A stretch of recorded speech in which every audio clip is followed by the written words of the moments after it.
I'm Lizzie Carver. And I'm Nicole Rosas. And you're watching Channel 5 News. Now let's look back on 1 year ago today when the Soviet Union invaded Afghanistan. On December 24th, 1979, Soviet tanks rolled into Afghanistan. Due to the Soviet-supported government's strong enemies, a rebel group was formed, known as the Mujahideens. The Mujahideens fought strongly against the government. The Soviet Union wanted to defeat the rebels in Afghanistan. To get this done, Soviet troops invaded Afghanistan. Our reporter interviewed a father and a son, victims of this tragic event. Now, let's take a look. What was going through your head when this happened last year? Fear. I was terrified. What was the first indication that you thought something was wrong? The tanks, rolling through the streets. Were you with your family when this happened? Yes, my son and I got separated from the rest of our family. Here's his son, Ahmed, now. Ahmed. Hi, Father. And what were you thinking during this? I was just scared. I was just trying my hardest not to get separated from my father. Did you see the rest of your family after? Not long after.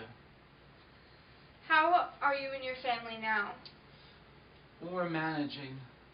Thank you for your time. You're welcome. Welcome back to Channel 5 News. Today, we caught up on the Islamic group that took over Afghanistan over a year ago. Yes, it seems that the Taliban is controlling nearly every part of the Afghan life. That's right. Women are forbidden to go to school or even hold jobs. Watching TV, movies, or listening to music is banned. And punishment for disobeying rules include whipping or even execution. Could you imagine living in a country like that?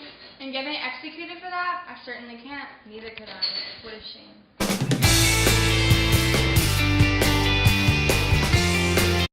Welcome back. It's a good morning, everyone. Good morning. Here's your weather for today.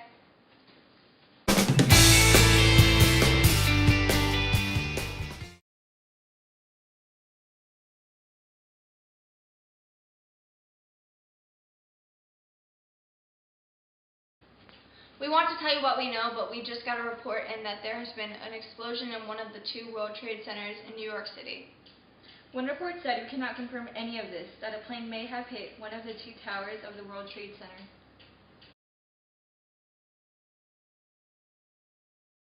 It appears there is more and more smoke coming out. Oh my goodness! That's the second plane. This looks like an attack on the World Trade Center. This is terrible. We have one of our reporters on the scene. Let's go to him now. Jesus. How are you? Where were you when it happened? On the 70th floor on the World Trade Center.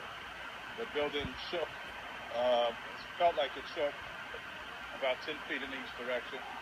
At that time, I really wasn't worried. I knew the structure is built pretty good. But on the way down, there was another explosion. And then the lights was out. Then there was a lot of water. And right now I'm just thankful. I have a lot of faith in God, and I hope a lot of other people made it out the building as I did. All right, thank you. Tell me what you saw. Stop and talk to us. Where were you? 25 Park Place. Me and a super heard the loud noise from a jet. We look up and we see this big jet, like a 737 or a 720. It was a 757? About that, it was a big jet. Yeah. We saw it come, just looking like it sideways. At first, we thought it was just going to try to miss it. Bang! Right into the middle of it, like around the 70th floor. And then half hour later, we see the second one bang into it. We're on the roof of it. We're a block away. I mean, what's going through your mind when you see this you happen? see bodies flying out of the sky, and you can't do nothing about it. You tell me. You tell me what you think. I mean, Sure. A little shook up. We were just evacuating. I went through Tet in Vietnam, and I never seen anything like this. It's unbelievable. How close were you to the building when this I happened? was in front of the door of 5 World Trade Center, evacuating the people out of the building. We got a lot out, and then it just blew. So you think there were still people in the building? Absolutely. In my opinion, absolutely. It was terrible. It was unbelievable. Everyone's running for their lives at that point?